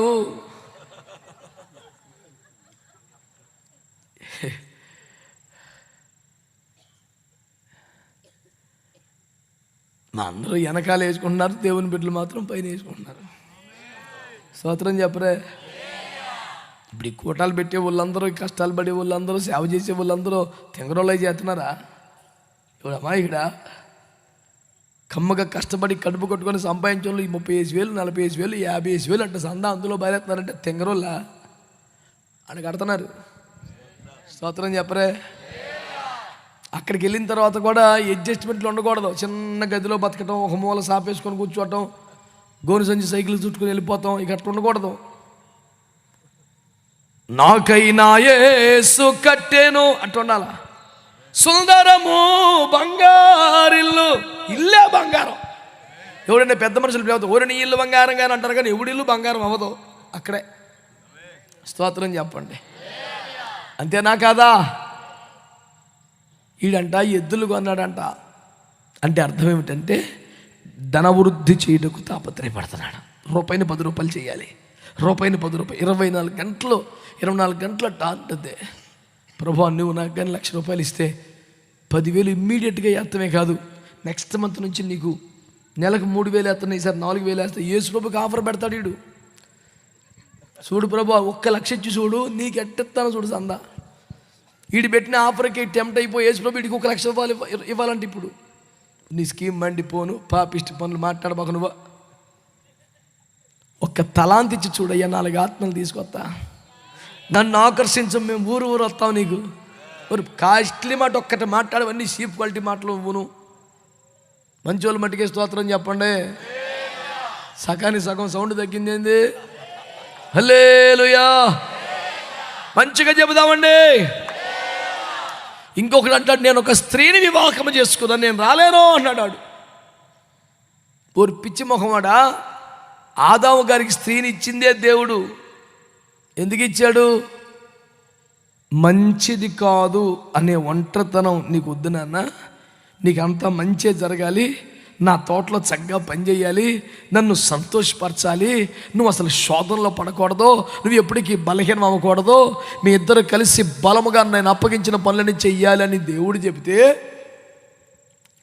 పరిశుద్ధతకు ఆటంకం కలగకుండా, శోధనలో ప్రవేశించకుండా, దేవుని రాజ్య సంబంధమైన పనులు చేయుటకు, నీకు సాటి అయిన సహాయము లభించుటకు దేవుడు వివాహ వ్యవస్థను ఏర్పాటు చేస్తే, పరిశుద్ధత కొరకే, దేవుని రాజ్యం కొరకే, దేవుని పని కోసమే నీకు సాటిగా, పోటీగా, మేటిగా ఉండే వ్యక్తిని దేవుడు ఇస్తానంటే, ఆ సాటిని, పోటీని, మేటిని చూపించి ఈ సహాయం వల్లనే నేను ప్రార్థనకు రానంటే నీకేమైనా బుర్ర పని చేస్తున్నారు? అసలు చర్చి కొత్త దూరమైన నడవలేకపోతున్నాను, బండి కొని పెడితే బండి తుడుచుకుంటా ప్రార్థన అయిపోయింది, ఇంటికాడ కూర్చుంటే నీకేమైనా బుర్ర పని చేస్తున్నారా?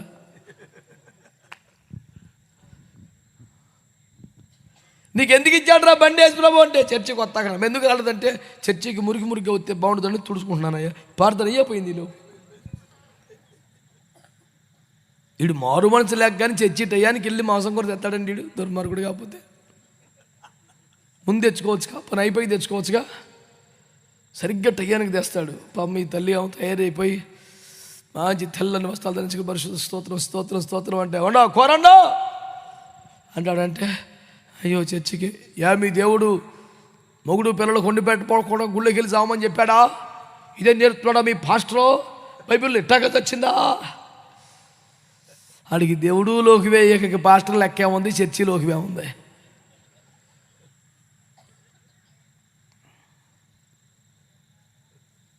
ఏదో ఆడవాళ్ళు ఏమనంటే బాగోదని మోకాల మీద పెట్టి అన్నాను, ఇల్లు అట్టగా ఉన్నారంటలే. మా ఓడికి అంత నవ్వు వచ్చింది ఎందుకో చూడు. స్తోత్రం చెప్పండి. హల్లెలూయా.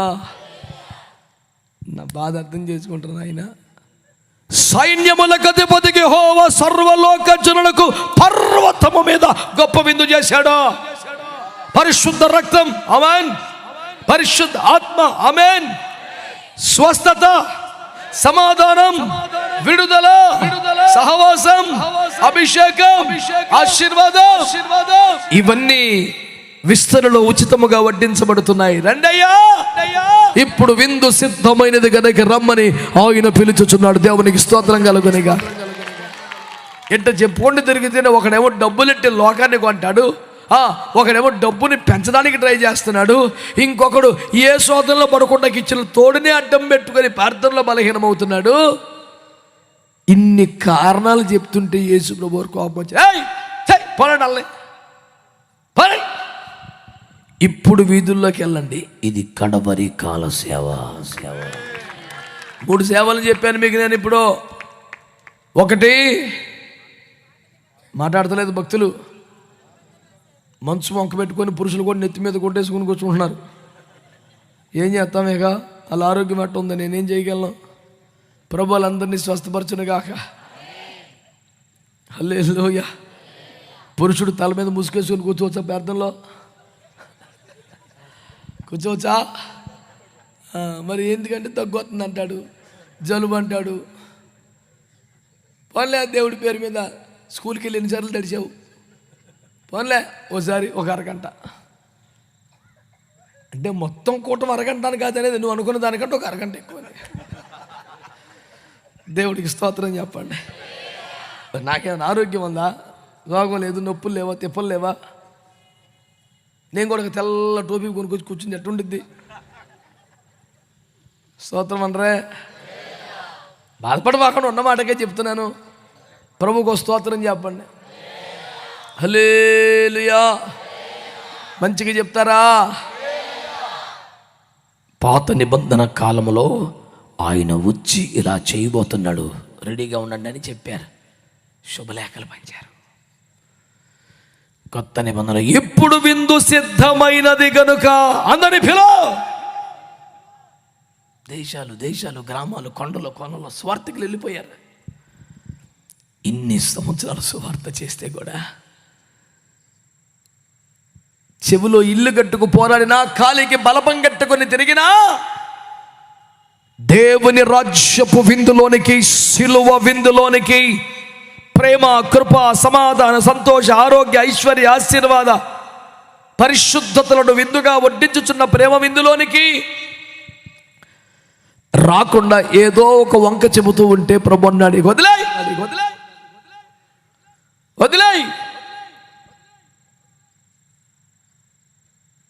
మరేం చేయాలి? ఇంతవరకు పిలువబడని అభాగ్యులు కొందరున్నారు. ఇంతవరకు పిలువబడని అభాగ్యులు కొందరున్నారు. కుంటివారు, గుడ్డివారు, కుష్ఠరోగులు, అంగహీనులు, ఈ సమాజం పట్టించుకొని గౌరవించని, లెక్క చేయని, ఎన్నిక చేయని, ఆహ్వానించని ఎందరో ఉన్నారు. మీరెళ్ళి వారికి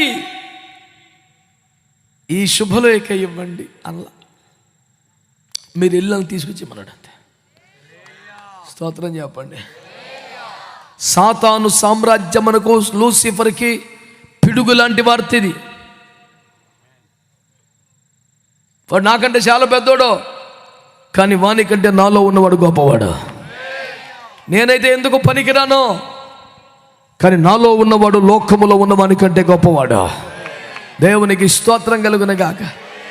అతనికి శక్తి ఉంది, సామర్థ్యం ఉంది, టీం ఉంది, ప్రపంచమంతా వెబ్సైట్ ఉంది, నెట్వర్క్ ఉంది. కానీ లోకమును జయించిన విజయము మా విశ్వాసం మాత్రమే, అంతకన్నా మాకేమీ లేదు. ఆమేన్. యేసు రక్తమే జయము పాడతాడుగా మా వాడు. నాకు కూడా వచ్చి, కానీ నువ్వు ఉన్నా పాడాలంటే భయం. దేవునికి స్తోత్రం చెప్పరే. ఇక ఆయన పక్కన ఇంకొక ఆయన ఉన్నాడు, ఆయన ఉంటే అసలు నాకు వచ్చిన స్వరాలు కూడా మర్చిపోతున్నా. కొద్ది గొప్ప మనకి తెలుసు, దేవునికి స్తోత్రం. కానీ వీళ్ళందరూ నిష్ణాతులు, పండితులు. పండితుల ముందు అమాయకుడికి మౌనమే అలంకారం అంట. ఏవి మాట్లాడకుండా సీరియస్గా చూశానుకో, వీడు కూడా సబ్జెక్ట్ వచ్చి అనుకుంటాడు, ప్రశాంతంగా ఉండొచ్చు. మాట్లాడితే ఉన్నది పోయిద్ది. ఎందుకు? స్తోత్రం చెప్పండి. అప్పుడప్పుడు చూసామనుకో, ఓహో మీకు కూడా సబ్జెక్ట్ ఉండే ఉండదు అనుకో, ఇక వెళ్ళిపోతాం, ఇంటికి ఏమి లేదు. వణుకూరు కాబట్టి వణుక్కుంటే అసలు మ్యాటర్ చెప్పేసాను, ఎవరు చెప్పకండి. దేవునికి స్తోత్రం. హల్లెలూయా. నాకు మొట్టమొదటిసారి వచ్చినప్పుడు అసలు ఎందుకు వణికిపోతున్నారని నాకు చాలా టెన్షన్ వేసింది. దేవుడు ఉన్నాడు, మీరేమి ఇక వనకబాకండి, ధైర్యంగా ఉండమని చెప్పాను. దేవునికి స్తోత్రం కలుగునక. స్తోత్రం చెప్పరే. హల్లెలూయా చెప్పరే. దేవునికి స్తోత్రం. హల్లెలూయా. 2వ కీర్తనలో గడగడ వణుకుచు ఆయన సన్నిధిని సంతోషించమన్నాడు. ఈ సంఘానికి గడగడ వణికే వరకు వచ్చింది, సంతోషించమని పద్యాన్ని చెప్పాను. దేవునికి స్తోత్రం చెప్పండి. మాట్లాడరేంటి మీరు? హల్లెలూయా అన్న. నాకు అర్థం కాలేదన్నా, అర్థం అవ్వాల్సిన అర్థమైంది. నువ్వు ప్రశాంతంగా ఉండు చాలు. దేవునికి స్తోత్రం. మంచి వాళ్ళందరూ చెప్పండి గట్టిగా హల్లెలూయా. ఇప్పుడు ఏమన్నాడు తెలుసా? కడవరి కాల సేవకులకు, అంచె కాలములో ఉన్న సేవకులకు, కడవరి ఉజ్జీవపు సేవ చేయించిన సేవకులకు, ఈ చివరి తరం సేవకులకు దేవుడు ఏమని చెప్తున్నాడు తెలుసునా? మీరు వెళ్ళండి, మీరు వెళ్ళండి, పిలువబడని, ఏర్పరచబడని, అసలు ఎన్నిక లేని, ధృవీకరించిన, ఎవరు పట్టించుకొని వ్యక్తులు ఉన్నారు ప్రపంచంలో. మీరు వెళ్ళండి, వెళ్ళి వారిని విందుకు తీసుకొచ్చేయండి. నా మాట దైవజనులందరూ వినాలి. పాస్టర్లు, పాస్టర్లు, అమ్మా విన్నారు నా మాట? చీప్ క్వాలిటీ దరిద్రానికి ₹1 పట్టుకోవాలా. ఇదివరకు దేవుని మాటను ఉన్నది ఉన్నట్టుగా చెప్పగలిగితే సరిపోయేది. విన్నారా? ఈ పిలుపును, ఈ ప్రేమ సువార్తను ప్రకటిస్తే సరిపోయేది. ఇప్పుడు చెప్పి వచ్చే వాళ్ళు కాదు, తీసుకొచ్చేంత బలవంతులు కావాలి సేవకి. నిన్ను దేవుడు ఒక ప్రాంతానికి పంపితే, నిన్ను దేవుడు ఒక ఏరియాకి పంపితే, అక్కడి ప్రజానీకమును నీ భుజముల మీద మోసి దేవుని రాజ్యమునకు తేగలిగినంత ఆత్మ బలము కావాలి, అభిషేకము కావాలి, ఆత్మలో ఎదిగిన వాడవై ఉండాలి.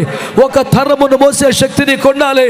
అహరోనట ప్రధాన యాజకుడట, యాజకుడై న్యాయ విధాన పథకమును ధరించిన వాడై, ఎఫోదును ధరించిన వాడై 12 గోత్రముల వారిని తన రొమ్మున భరించవలెను అని కదా వాక్యం చెప్తుంది. మోసే శక్తి ఉన్నవాడు కావాలి, మోసే బలమున్నవాడు కావాలి. జనమును యోర్దాను దాటించినట్లుగా ఎత్తుకు రాగలిగిన వాడు ఉండాలి. మోసే అంటాడు, వీరిని నేనేమి నా గర్భాన మోసి కన్నానా? ఇన్ని లక్షల మందిని నా మెడగట్టేవేంటయ్యా అని అడిగాడు ఒక రోజున. అంటే అన్ని లక్షల మందిని మోస్తున్నాడనేగా. ఏమి శక్తి అండి అది? చుట్టూ జనాన్ని వేసుకొని తిరగటం కాదు దైవజనుడా, జనాన్ని మోసుకొని దేవుని రాజ్యానికి తేగలగాలి. చెప్పరే స్తోత్రం అని. ఆ పని ఒక రాహాబు చేయగలిగితే క్రైస్తవులను నువ్వు ఎందుకు చేయలేవు? ఆ పని ఒక సమరయ స్త్రీ చేస్తే నువ్వు ఎందుకు చేయలేవు? వాళ్ళు చెప్పొచ్చారా, తీసుకొచ్చారా?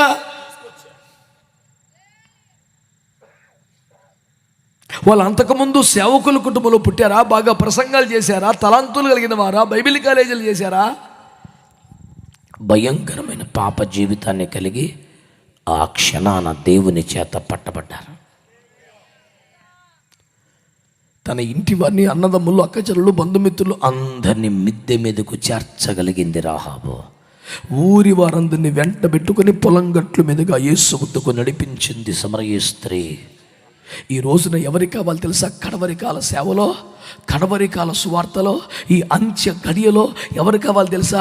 ఒట్టిగా ప్రసంగం చేసేవాళ్ళు, అద్భుతంగా మాట్లాడేవారు, చలోక్తులతో చతురోక్తులతో రక్తి కట్టించగలిగిన వారు, పదాల పడికట్టుతో మాటల అల్లికతో పబ్బం గడుపుకునేవాడు, కులం పేరు చెప్పో మతం పేరు చెప్పో మొత్తానికి నింపుకునేవాడు కాదా? ఒక జనమును దేవుని దగ్గరకు మోసుకొని రాగలిగిన దైవజనుడు కావాలి. మీరు వెళ్ళి వాళ్ళు తీసుకొచ్చేయమని చెప్పాడు. ఎంతమంది కృపను కోరుకుంటున్నారో, ఎంతమందికి ఆశ కలిగింది రాత్రి.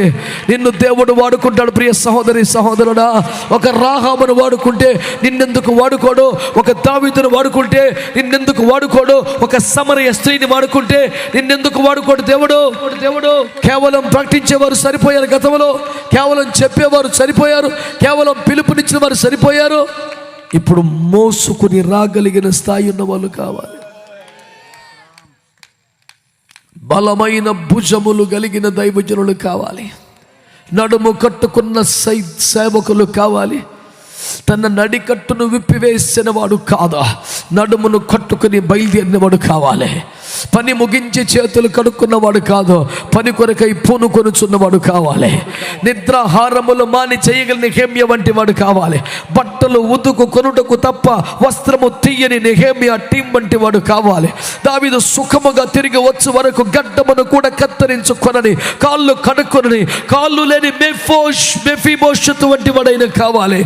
గట్టిగా చప్పట్లు కొడుతూ కృపను కోరుకోండి. దేవుని స్తుతిస్తూ ఈ కడవరి కాలపు ఉద్యమం కావాలి, అంత్యకాల అభిషేకము కావాలి, జనమును మోసుకొచ్చే కృప కావాలి. అది దైవజనులకు మాత్రమే పరిమితమైపోలేదు, దైవజనులకు మాత్రమే పరిమితమైపోలేదు.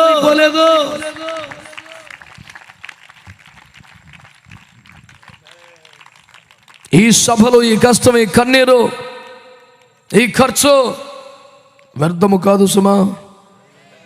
ఇది విలువైన పెట్టుబడి. ఇది కన్నీటితో విత్తుచున్న సేవ.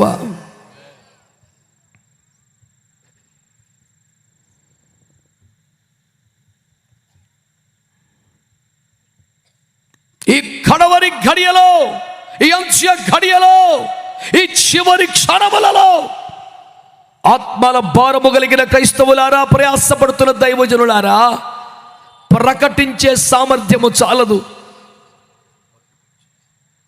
వారిని నీ భుజముల మీద మోసి తెచ్చే అభిషేకము నీకు కావలసి ఉన్నదే. ఈ కాలపు దైవజనుడు సంఘమునకు, ప్రజలకు బరువై ఉండకూడదు, భారమై ఉండకూడదు. సంఘమును, ప్రజలను భారముగా మోసుకొని తేగలిగిన వాడై ఉండాలి. దేవునికి స్తోత్రం చెప్పండి గట్టిగా. హల్లెలూయా, హల్లెలూయా. సందర్భం వచ్చింది కాబట్టి అయ్యగారులకి, అమ్మగారులకు ఒక మాట చెప్తున్నాను, దయచేసి నన్ను మన్నించండి. 2 కొరింథీ 12 పౌలు గారు మాట్లాడితే ఏమన్నాడు తెలుసా? పిల్లలు తల్లిదండ్రుల కొరకు కాదు, తల్లిదండ్రులే పిల్లల కొరకు ఆస్తిని సమకూర్చవలెను కదా అన్నాడు. గుర్తుందా? ఏ పిల్లలు? ఆత్మీయ పిల్లలు.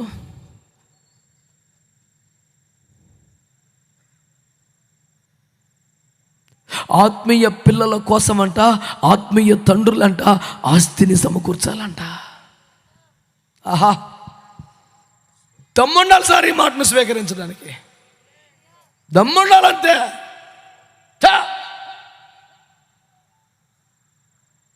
ఆ కాలం అయిపోయింది, ఇక చాలు. నీ వెళ్ళిపోయిన సంఘానికి తరగని ఆత్మ సంబంధమైనటువంటి సమృద్ధిని ఇచ్చి వెళ్ళగలగాలి సేవకుడు. దేవునికి స్తోత్రం కలుగునగాక. హల్లెలూయా. ఇంతమందిని పిలిచాను, ఇంతమందిని ఆహ్వాన పత్రికలు పంచాను, ఇన్నిసార్లు ఇప్పుడు విందు రెడీగా ఉంది, రెండ్రా బాబుని కూడా పంపించారు, అయినా రాలేదు. నా పిలుపును తృణీకరించారు గనుక, నా మాటను లెక్క చేయలేదు గనుక, నా ఆహ్వానానికి స్పందించలేదు కనుక వదిలేయ్. ఈ పిలువబడిన వాడు ఎవడో స్పందించలేదు గనక, లెక్క చేయలేదు గనక, లోపల లేదు గనక, ఏదో వంకలు చెబుతూనే ఆగిపోయారు గనక వాడెవడో ఈ విందులో ఇక కనబడడు. అయోగ్యులు, అపాత్రులు, అభాగ్యులు అనుకున్న వారు ఎందరో విడవబడిన వారు ఉన్నారు. వెళ్ళండి, వాళ్ళు స్వతహాగా రాలేరు, మీరు తీసుకోండి. దేవుని మాటను ప్రకటించే అభిషేకం, ఆత్మబలం చాలదిప్పుడు. దేవుని రాజ్యములోనికి ఆత్మలను మోసుకొచ్చే అభిషేకం కావాలి. ఆమేన్. ఎంతమంది ఈ రాత్రి దేవుని నీతో మాట్లాడుచు నీ మాటను స్వీకరించగలుగుతున్నారా? ఒక తరమును మోసే బలం ఇవ్వయ్యా అని అడుగుతారా ఈ రాత్రి? ఒక జనమును మోసే బలం ఇవ్వు ప్రభు అని అడుగుతారా? ఇంట్లో 10 మంది ఉంటే 10 మందిని అభివృద్ధి చేసే బాధ్యతను భుజాన్ని వేసుకొని రెయింబవులు కష్టపడుతున్నావు కదా. ఓవర్ టైములు చేసేవాళ్ళు ఎంతమంది ఉన్నారు? నేను తరచుగా గల్ఫ్ దేశాలకు వెళుతుంటాను. మన తెలుగు ప్రజలను చూస్తే బలహీనంగా ఉన్న మనుషులు, నేను అడుగుతాను, మీ డ్యూటీ టైం ఎంత అంటే 16 hours అయ్యా. అబ్బా, 16 గంటల ఎందుకురా అంత టూ మచ్? అమ్మకు బాగోదన్నయ్య, ఇంకా 2 పెళ్ళిళ్ళు చేయాలన్నయ్య. వాడు మాట్లాడుతున్నప్పుడే గొంతు చీరబోతుంటుంది. వాడు కంట్రోల్ చేసుకుందాం అనుకున్న ఒక మగ పిల్లోడయ్యండు కూడా కళ్ళ నీళ్ళు వస్తుంటాయి.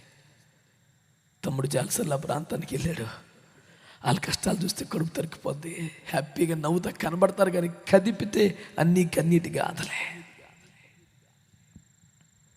మా శాస్త్రి గారు వెళ్ళే చోట అట్లాంటి వాళ్ళు ఉంటారు, కానీ మేము తిరిగే చోట అంతా ఈ బాధల వాళ్ళు ఎక్కువయ్యా. దేవునికి స్తోత్రం చెప్పండి, హల్లెలూయా చెప్పండి, హల్లెలూయా. ఆయనకి అక్కర్లేరు, కానీ ఇక్కడ అందరూ వాళ్ళే. ఈయన చూడవలసిన బ్యాచ్ ఎక్కువ ఉన్నారు. ఇంటి చుట్టూ దేవునికి స్తోత్రం వాళ్ళే ఉన్నారు. ఓ 10 జతలు బట్టలు వచ్చిన లేవు ఇప్పుడు దాకా సేవలు ఆయనకి, కానీ కిసిమిసికి 500 చీరలు కొంటాడు, తప్పదు.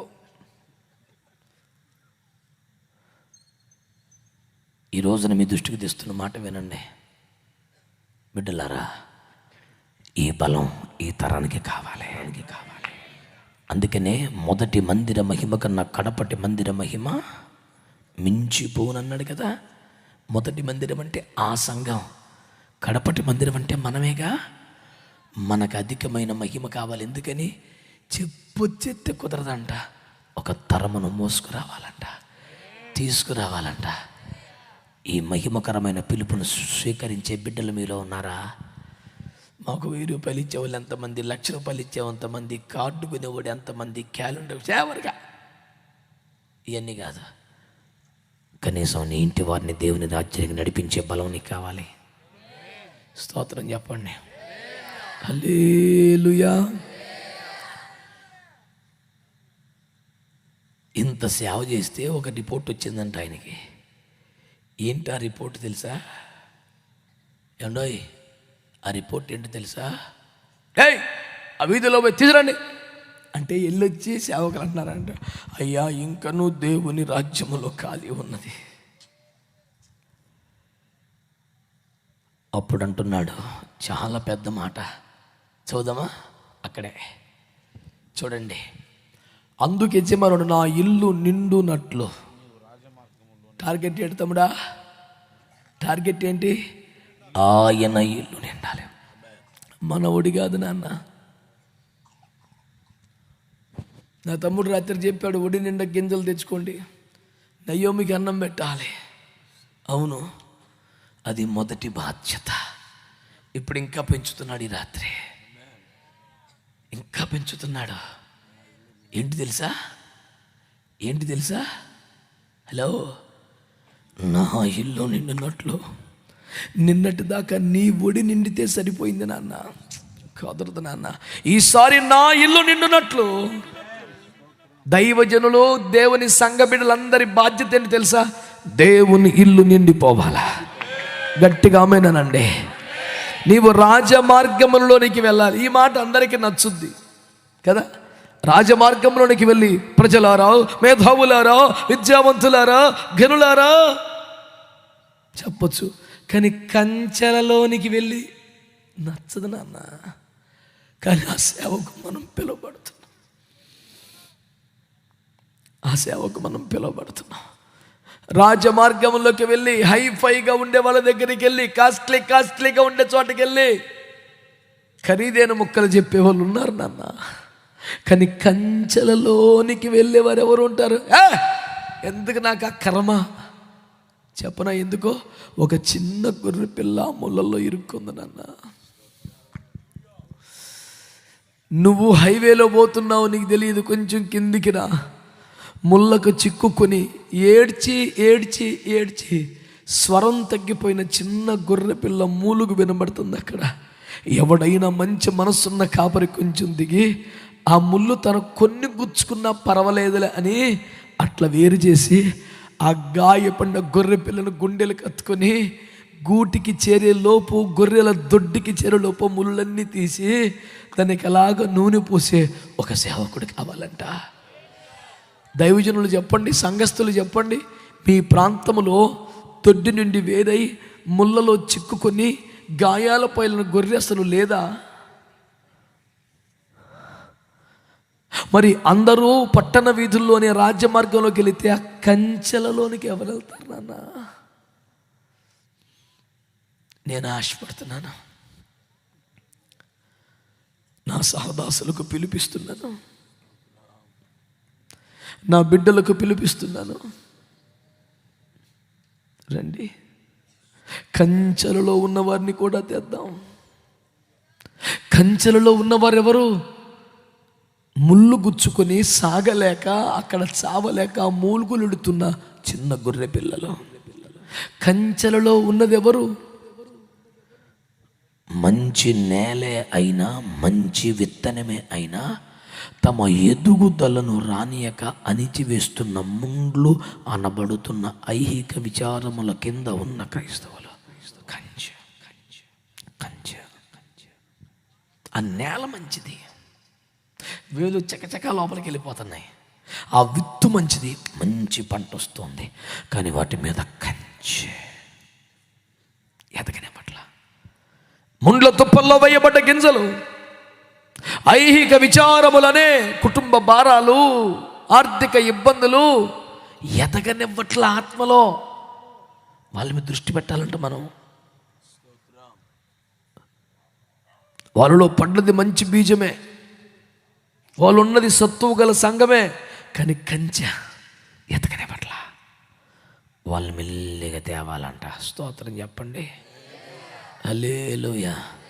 రాజ్య మార్గములోనికి కంచెల్లోనికి వెళ్ళి లోపలికి వచ్చుటకు అక్కడ వారిని బలవంతము చేయము. కాళ్ళే పట్టుకుంటావా, హెచ్చరిక చేస్తావా, బ్రతిమాలతావా, సాక్ష్యమే చెబుతావా, ఉపదేశమే చెబుతావా? బలవంతం చేయి. ఇన్నేండ్లుగా చెబుతున్నా విని కూడా పిలుపును నిర్లక్ష్యం చేసిన వాడెవడో దేవుని రాజ్యపు విందులో కనబడట. ఈ చివరి గడియలోనే ఎక్కువ మంది వస్తారంట. హలో, ఈ మాటతో నా ప్రసంగాన్ని ముగిస్తున్నాను ఈ రాత్రి. భక్తులారా, 2000 సంవత్సరముల సువార్త సేవా వ్యవసాయము కంటే ఈ అంత్యగడిలో ఎక్కువ మంది రాబోతున్నారంట. కొడతావా గట్టిగా? ఆమేన్, ఆమేన్, ఆమేన్, ఆమేన్, ఆమేన్, ఆమేన్, ఆమేన్.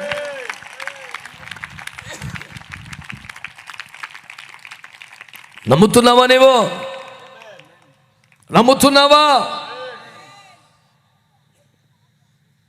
ఈ రాత్రి దేవుని పిలుపు నీ వద్దకు వచ్చుచున్నది. రాజ మార్గములలోకైనా కంచెలలోనికైనా. అదేమో నా స్థాయికి మించింది, ఇది నా స్థాయికి తక్కువది. వెళ్ళాలి, వెళ్ళి అక్కడ ఉన్న వారిని బలవంతం చేయకూడదు. నీకు ఇది మంచిది కాదు. ఈ 2000 సంవత్సరాల కాలములో దేవుని రాజ్యమునకు సమకూర్చబడ్డ వారి కంటే ఈ అంత్య గడియలో అత్యధికమైన వారు చేర్చబడబోతున్నారంట. ఈ దర్శనాన్ని మనం తీసుకుందామా? ఈ భారాన్ని మనం స్వీకరిద్దామా? ఇది మన బాధ్యతగా నేటి నుంచి ప్రార్థనలు చేద్దామా? ప్రార్థనలు మాత్రమే చేద్దామా? కంచెలలోనికి వెళ్ళి విడిపిద్దామా? నేను నమ్ముతున్నాను, ఈ చివరి గడియలో విస్తారమైన పంట దేవుడు సమకూర్చబోతున్నాడు. దేవదేవుడు పరమ తండ్రి తన సొంత కుమారుణ్ణే గొర్రెపిల్లగా వధించి సర్వలోకమునకు కల్వరి కొండ మీద విందు చేశాడు. ఆ విందులో రక్షణ, స్వస్థత, సమాధానం, అభిషేకం, ఆశీర్వాదం పదార్థములుగా వడ్డించుచున్నాడు. ఇప్పుడు విందు సిద్ధముగా ఉందని 2000 సంవత్సరాలుగా పిలుస్తున్న తక్కువ మందే స్పందించారు. ఈ కడవరి గడియలో తన దాసులను వెళ్ళి రాజవీధులలోనూ కంచెలలోనూ అట్టడుగు స్థాయి వాళ్ళు, అత్యున్నతమైన వారు ఈ కడవరి కాలంలో పట్టబడిపోతున్నారు. అయితే రాజవీధులు లేదా కంచెలలో స్పష్టంగా వాక్యం చెబుతుంది, cream society and downtrodden people going to come to the kingdom of God in this last hour. ఎంతమంది నడుము కట్టుకుంటారు? రాహాబు గొప్ప దైవజనురాలా? సమరస్త్రీ గొప్ప దైవజనురాలా? వారు తమ ప్రజలను దేవుని వద్దకు నడిపితే ఆ కృప నీకొద్దా? ఈ రాత్రి స్వస్థత కొరకో, విడుదల కొరకో, ఆశీర్వాదాల కొరకో, డబ్బుల కొరకో వ్యక్తిగత ప్రార్థనలు చేయించుకుని తైలాభిషేకం చేయించుకోవడం కోసం పరుగులు ఎత్తుకొచ్చేవారు కాదు. రాజవీధుల్లోకి పంపిన, కంచెల్లోనికి వెళ్ళిన కొన్ని ఆత్మను దేవుని రాజ్యానికి మోసుకొచ్చే కృప నాకు కావాలి. ఎంతమంది ఆశపడతారా? ఒక తీర్మానంతో ప్రార్థన చేద్దామా? రండి, దేవుని సన్నిధిలో ప్రార్థన చేసుకుందాం. ప్రభు మనల్ని దర్శిస్తున్న సమయం ఇది.